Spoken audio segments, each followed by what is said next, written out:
Tak takhle vypadá trénink droperů, který se pak používá i při lítání na skříňku. Můžete vidět, že chovatel je má perfektně zpracovaný. Je to Štefan Dozet ze Srbska. Myslím si, že by se uživil i jako kouzelník.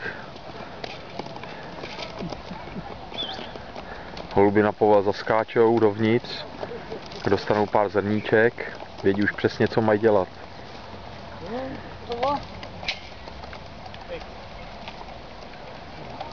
Zbalí se a je hotovo.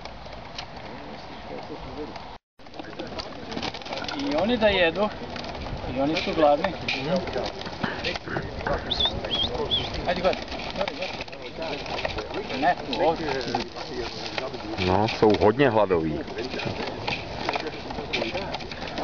No. A takhle bych to měl asi udělat já, aby mě to ještě líp lítalo.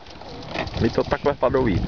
Že ten holub je pak lehoučkej a je to úplně něčem jiným. Daleko líp se mu roluje, než když má nacpaný těžký vole.